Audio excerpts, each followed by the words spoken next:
الحمد لله وكفى وسلام على عباده الذين اصطفى خصوصا على سيد الوراء إمام الأنبياء محمد المصطفى وعلى آله وصحبه أهل الفضل والورع والإحسان والتقوى.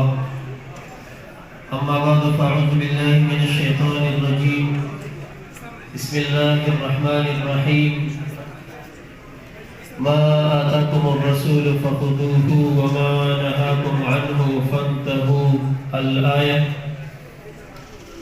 وعن البراء بن عازب رضي الله تعالى عنه قال قال رسول الله صلى الله عليه وآله وصحبه وسلم وشرف وكرم أوثق عرى الإيمان الحب في الله والبغض في الله الحديث كما قال عليه الصلاة والسلام رضينا قسمة الجبار فينا لنا علم وللجهال مال فإن المال يفني عن قريب وإن العلم يبقى لا يزال.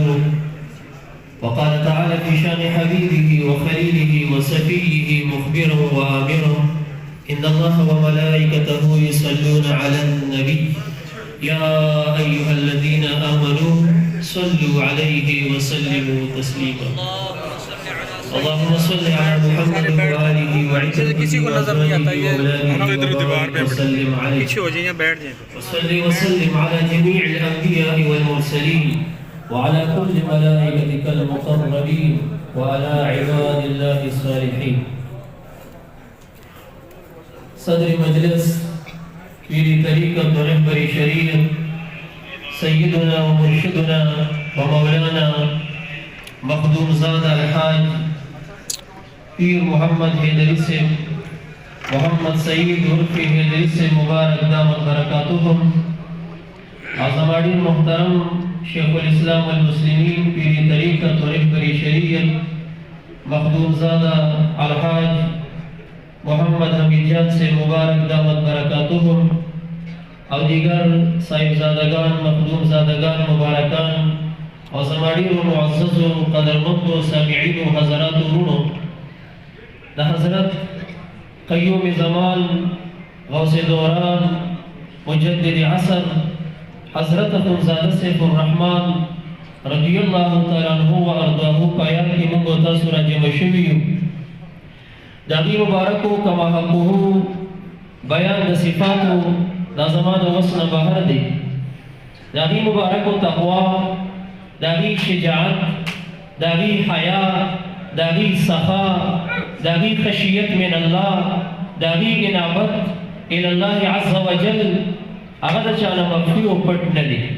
صرف دا یو صفت چی دا کمال دا ایمان پا معظم علامات و اماراتو کے داخل صفت دے چاہا الحب فی اللہ والبغض فی اللہ. حضرت مبارک سے رحمت اللہ تعالیٰ علیہ کے دا صفت علا وجہ الاتم موجود ہو اور دام دے چانا مخفی ندے اور دام دا سے صفت دے.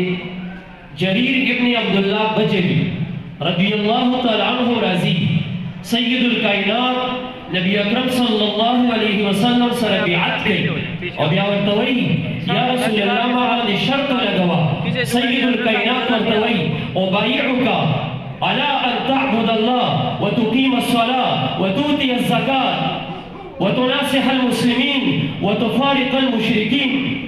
بیعت لپدی خبر درکوم در رب کریم با عبادت کی پینزو وقت با منس کے زکاة پور کے دا مسلمانانو با خیرخوائی دا مشرکانو با بجسدی کا و بقلبی کا و بقالبی کا دا مشرکانو با مفارقت کی اختیارے بخبر جسد سرہم دا غیب علاقہ کی بوسوں کی اسے گنا ہجرت پتے لگے اغی سر با قلبی بغض ساتے قلبت با ہم دا غیب مفارقت واتے کی رضامنا دا گورا الحب في الله او بغض في الله دا احب الاعمال الى الله عز وجل او دا افضل الاعمال الحب في الله والبغض في الله دا بدی کې داخل دی.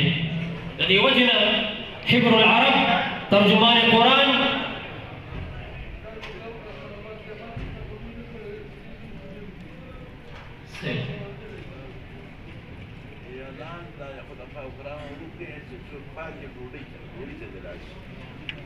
ये जो इधर बैठे इधर फ्रंट पिछले नहीं उधर भी खलीफे बैठे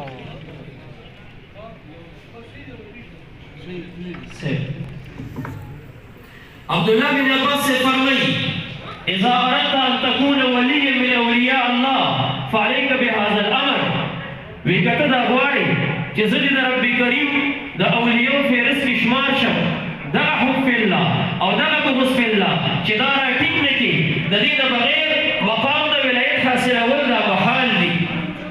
د ولایت په فهرست کې خپل نوم داخلول اولین شرط ورته دا دی ستا په سینه کې به علی وجه الاتم حب فی الله او بغض فی الله معنا ده د الله دپاره محبت د الله د دوستانو سره د خدای جل وعلا شانه دپاره بغض او دشمنی د هغه د دشمنانو سره.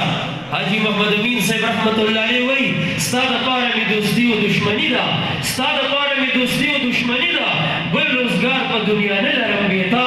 او دغه صفت حضرت مبارک صاحب رحمت الله علیه کې علی وجه الاتم والاکمل موجود و او د هغې مبارکو په توجه سره کوم چې د هغې مسیر باندې روان مریدان دي سالکین دي دغه صفت لله الحمد په هغې کې هم موجود دی. الله رب العزت دی په دغه صفت کې موږ ته نوره ترقي راکړي او استقامت دی الله پاک را نصیب کړي. زه مریض هم وم او د دوستانو اسرارو د مشرانو عمرو دا چند کلمات مې ستاسو خدمت کې عرض کړ. بېادبي رانه شوې د هغې عفه غواړم.